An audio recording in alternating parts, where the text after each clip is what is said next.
Okay, I got this White Industries, some model 1090 XL. It says right here. Got it used off Facebook Marketplace. Guy said everything works on it. We plugged it in while it was there. Everything lit up, and we turned on a couple things, and it seemed to work. But when I got it home and hooked it up to my truck, I had a couple flashing lights. So I'll go through what I found wrong with this because I couldn't find anything online. So hopefully this helps somebody. So the first problem I had was the tank full light was flashing with the excess air light. Both of them would flash on, off together. And that turned out to be down here under the tank. There's a sensor here. The wiring was wrong on that. See, there's 3 pins. There's actually 3 wires attached to a 4-pin plug. The order was wrong. And as you see, I unplugged it, and now they're flashing again. So if you have that issue, somebody's probably changed the tank, and the sensor on there isn't matching with the wiring. Just play around with the order until you hopefully get it right. Mine was trial and error. But that sensor has to be hooked up to the tank, or you won't be able to do recovery. So after I got that fixed, the lights were no longer flashing. Turns on, the unit's on, but it stays solid.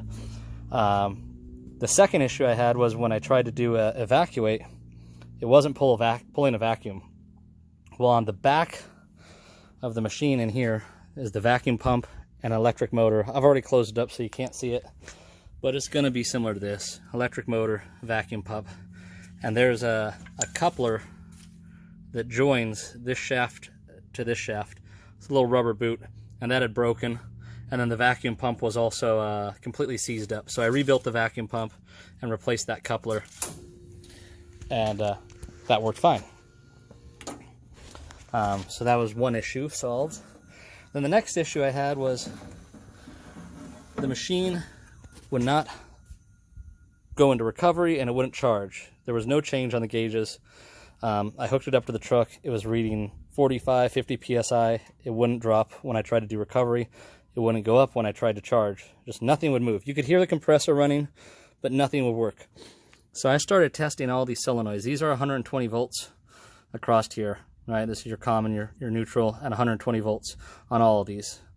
120 volts, neutral. So I knew I had power coming to this one, so I just jumpered it and started testing all these other solenoids, all in here. They're all over the place. And I would just touch the positive, and you can hear them click. That verified that they were good. Every single one of them worked fine. They were all working. And then at some point while I was working on this, I had a weird failure where this solenoid no longer had power anymore. And it turned out on the circuit board down here, one of these little guys had blown up. I believe it was this one right here. So luckily I had another circuit board laying around from this other old machine, and I was able to take another one, solder it on, and replace that. That solenoid then had power again. That was not the case when I bought it, but at some point during troubleshooting, that decided to blow up on me. But I still couldn't get it to go into recovery. So the next issue was I started checking for the flow of the refrigerant through all these connections. And I realized at some point that the compressor is running, but I'm not getting a vacuum, I'm not getting pressure out. Well, there is a little check valve right here. Okay, I'll zoom out.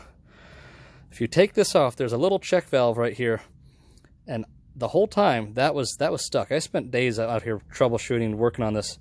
That little check valve was completely seized, so it couldn't pull a vacuum to do the recovery of the refrigerant, and it couldn't push the refrigerant to charge the vehicle. Once I replaced that, or I cleaned it and freed it up actually, put it all back together, I did the recovery, and the gauge just started dropping, and within about 5 to 10 minutes, it pulled all the refrigerant out of this Suburban with front and rear AC. And then the only other thing left is my spinner knob is broken, but you can actually find this online, so I'm going to order a new one. You've got to solder it onto the board, or you could probably glue something in there and maybe get it to work. But Yeah, if you're having issues with your White Industries, and they've had several models like this, I couldn't find anything online, so this was all trial and error for me. That's how you test the solenoids. Just apply 120 volts to each positive, hear them click, and then just start going through checking the flow of the refrigerant all the way around. But yeah, this check valve right here cost me about a day and a half of troubleshooting. So if you have a machine like this, yep, check that out if it's not working. Hopefully it helps somebody. Good luck.